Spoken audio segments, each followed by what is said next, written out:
Hello, good evening, Aquarius and Aquarius cross watchers. Oh my goodness, can't get my words out already. It's a good start, isn't it? So, this is the Aquarius 2026 annual tarot reading. I'm Rhiannon, and this is Inner Knowing Messages Tarot. This is an Aquarius annual reading, as I said. If you found this reading, trust that you were here, guided here for a reason. This is a timeless, intuitive reading offering guidance for the year ahead. Take what resonates and trust your inner knowing. If anything does not resonate, please just leave it to the side. And please come back another time and see what readings come out for you then. Thank you for being here. I really appreciate it. Thank you so much for your time. So I'll be drawing out a card per month of the year of 2026. I appreciate everyone is very busy in life these days, so not everyone wants to have a long drawn out reading, but I do want to draw out a card per month of the year. Okay, at the end of the reading, provided I don't forget, I will draw a crystal angels reading as well for you just to end the reading. Okay.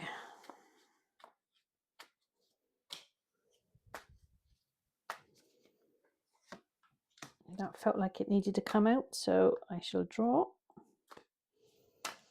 So the Aquarians are to be seen as a visionary. They're very future focused and powerful.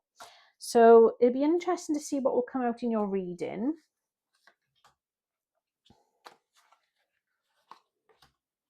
What are your plans? What are you hoping for the year of 2026? Do you have things already planned?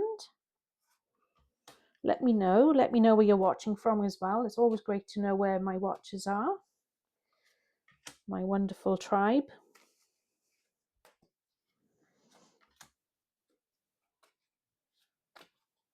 And if you're celebrating Christmas, I wish you a very, very happy Christmas. Happy holidays, as they say out in America.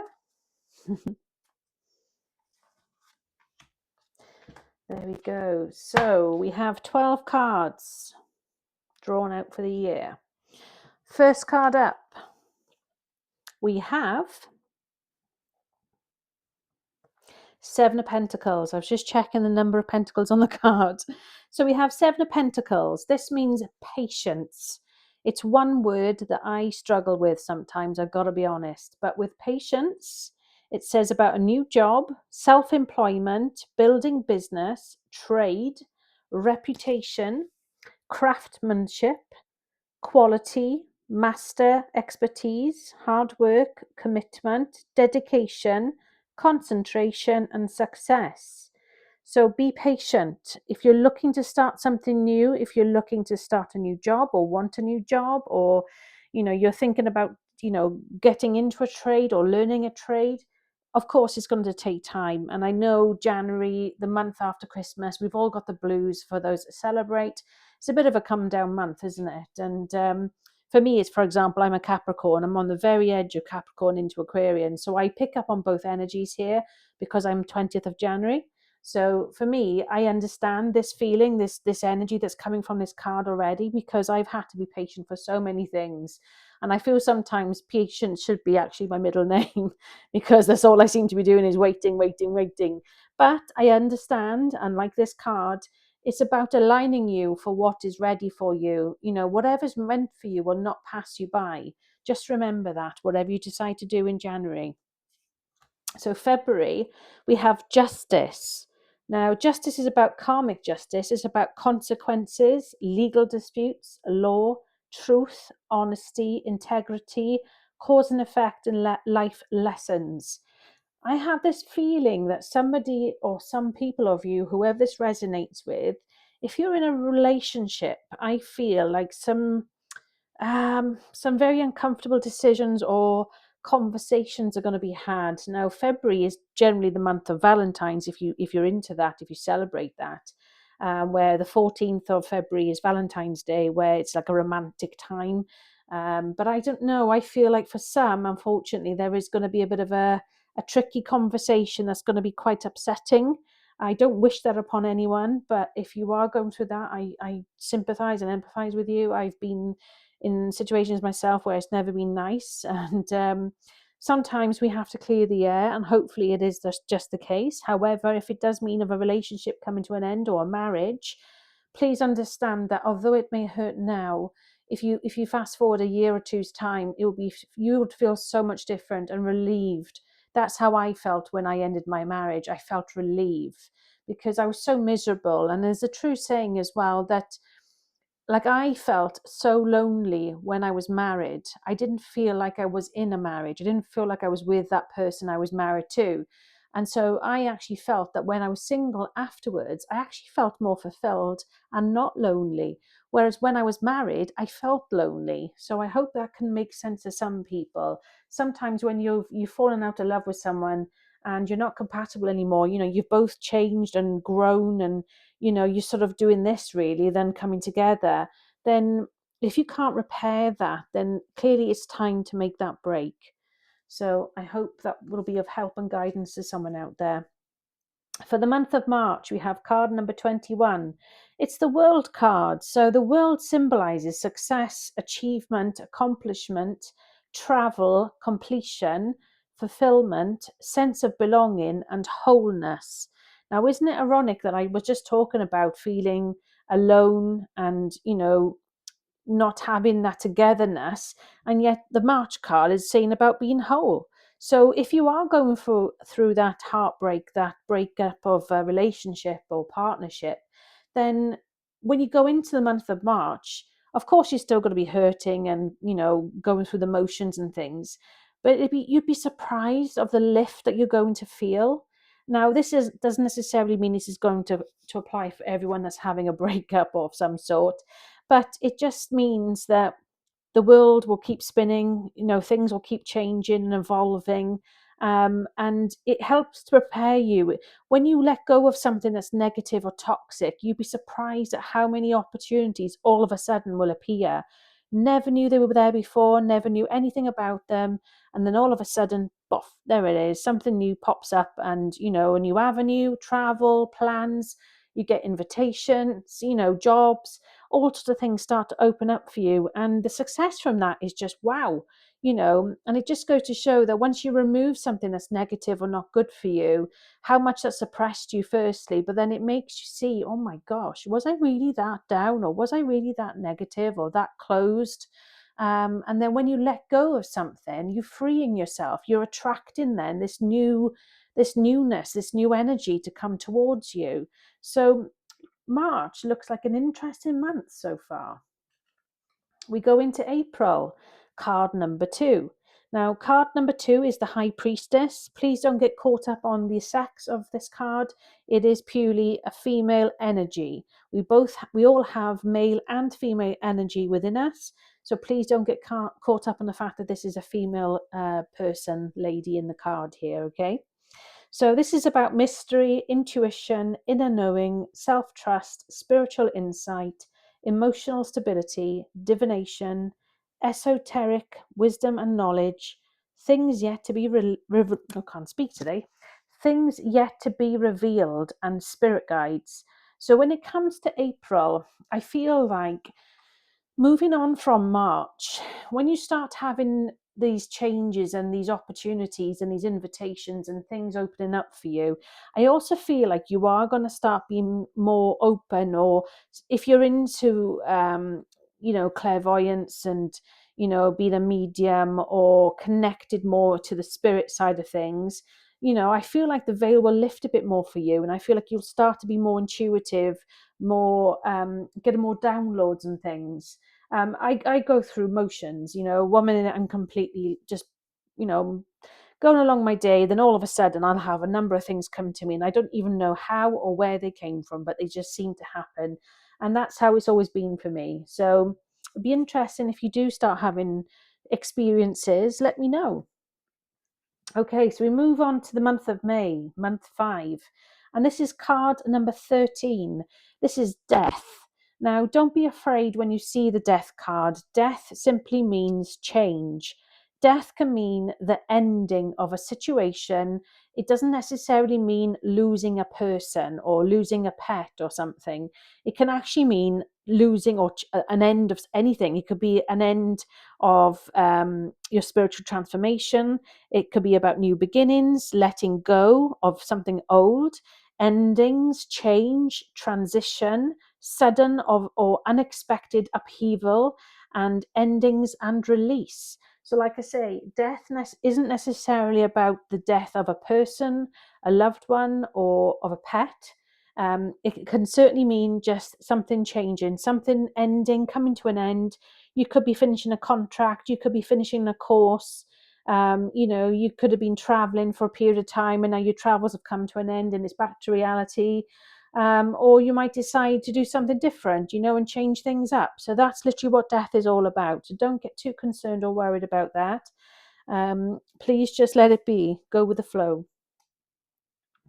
So for month 6, June, we have Six of Pentacles, which is a really good card here. So the Six of Pentacles is about making investments. It's about things coming to fruition. It's about hard work paying off. It's your harvest time. It's the rewards from that. It's the profits and the results. It's the payouts, manifestation of ideas or goals, inheritance, cultivation, growing, gestation, and nurturing. So clearly it seems like you start off the year with a bit of a blip, with a change or an ending in a situation, and then things start to pick up and then open for you, and there's areas and avenues here that you never saw coming. And then now when it gets to month 6, you're already starting to see the rewards, the benefits from this. So definitely going in the positive direction for you. Okay, month 7, Aquarius. We have about charity and giving. So with this now, we have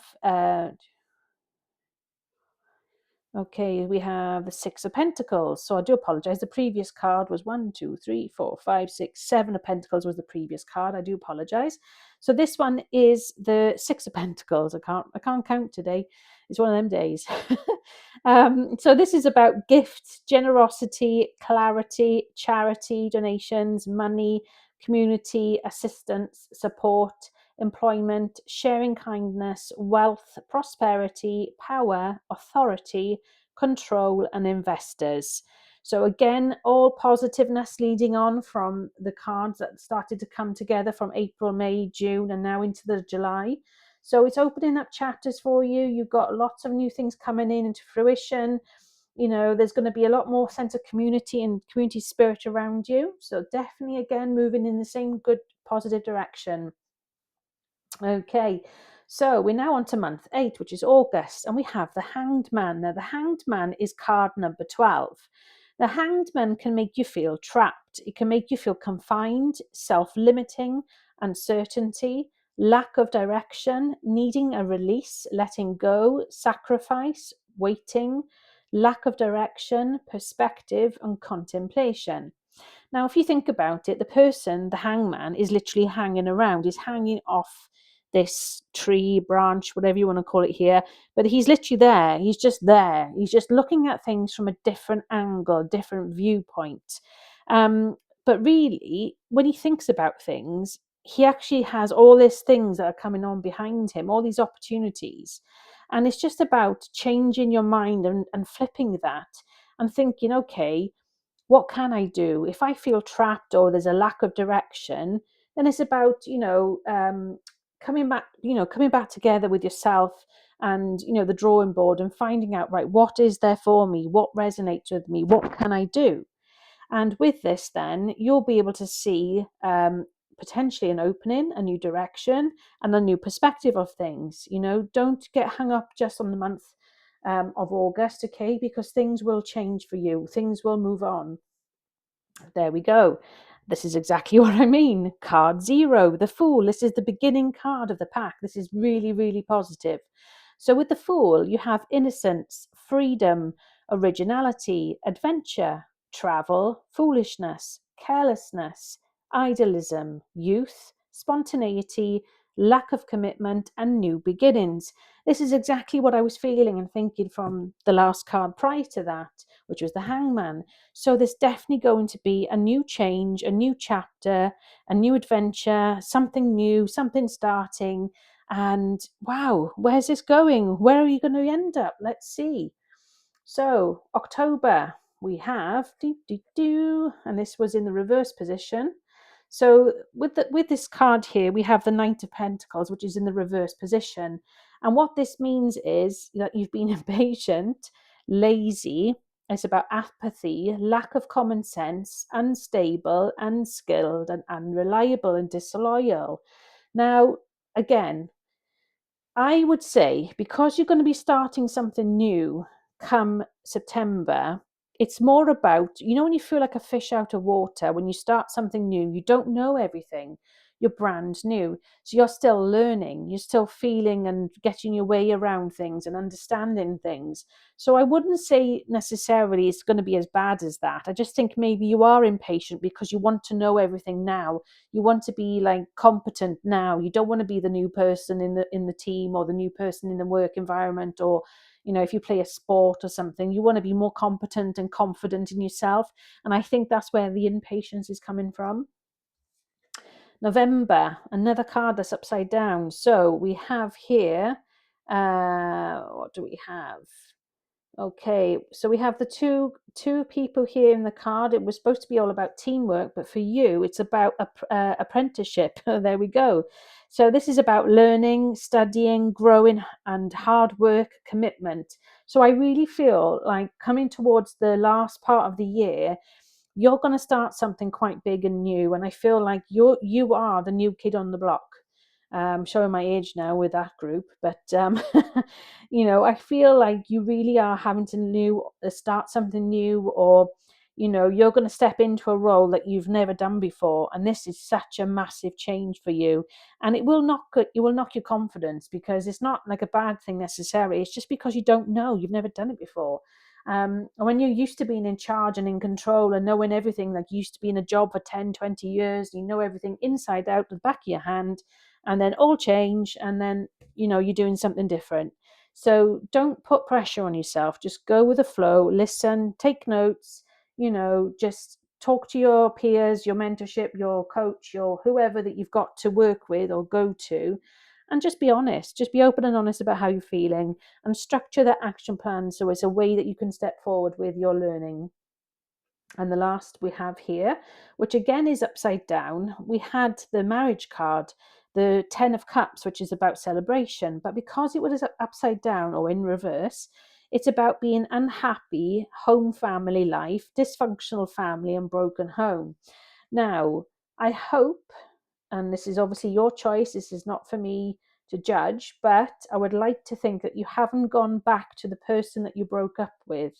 I would like to think that you have stuck to your guns, and that you've decided, if things came to an end and they didn't work and you was unhappy and miserable for however long, that you would not go backwards, you would always look forwards. Now, I look at this way. If it was meant to be and meant to work, it would have. If you were able to compromise and come together and be happy and harmonious together, you would have worked, or it would have worked. It would have continued. But because you both felt it was time to now part your ways and move in different directions and move on with life, please think about what you're doing, because going back to somebody you might have known for many, many years is not necessarily going to be the right decision for you. It's like having a comfortable pair of slippers or shoes or trainers that you would wear on your feet. They feel good, they're comfortable, they don't hurt and pinch. It's the same old, it's what you know. But if you're going to stick into something that's negative, it's only going to bring you down, and then you're going to start losing your focus, and then you're going to start giving back what energy you had for yourself that you started on this momentum of learning something new. You're then going to stop, and then all of a sudden you're questioning everything again and doubting yourself. So my honest advice, but obviously this is your decision, is I would continue to move forward. I would not go back, because from experience, every time I've tried to go back to a situation, whether it's relationship or other, it's never been right. It's never worked out. So I always now go forward. I never go back. I never try again. I try, and I work hard, and I compromise, and I communicate, and I've done everything I possibly can. And if everything else has failed and it's not working, I move on. Don't dwell on things. Don't stay somewhere that's not working for you. Okay. And I would love to think that come the end of 2026, that we will have a far more positive and move flowing reading for you for 2027 onwards. Now, I'm going to finish this reading with a card from the Crystal Angels by Doreen Virtue for you. Let's see what card comes to the reading today for you, Aquarius. Okay, so we have Amethyst. So Amethyst is about revealing your true self. As you allow others to know the real you, you'll feel loved for who you truly are. I have a feeling this is down to your relationship that you're walking away from the very beginning. I feel that you are not accepted for the person you are or are becoming or want to become.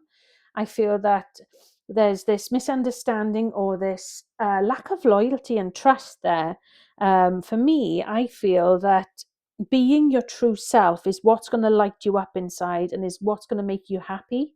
If you're suppressing how you feel about things, if you're suppressing what's really you, what comes to you naturally, and being that shining light that you are inside, then you are going to thrive and you're going to attract amazing positive things. If you're going to suppress that, then you're not going to grow, you're not going to blossom into this new whatever it is that matters to you most. So I truly feel that you need to pursue what's right for you. Even if it means that family members don't agree, even if it means that your friends that you thought were your best friends don't agree, you have to do you, whatever that means to you. If it means you lose family members, you lose them. If you lose friends, you lose them. At the end of the day, your happiness and your time on this earth in this lifetime matters. So that's the best advice I can give you. Thank you so much for being here, Aquarius. Certainly a much longer reading than I was expecting, but I hope some of it, if not all, would help or make sense and resonate with you in some way, shape, or form. Please let me know where you're watching from. Please kindly give me a like, comment, and subscribe if you possibly can to this channel if you haven't done so already. And yeah, let me know where you're watching from, guys, and give me an update. I'd love to know. On that note, if you celebrate Christmas, happy or Merry Christmas to you. And I shall be back again with your reading in January. Take care, guys. Stay blessed.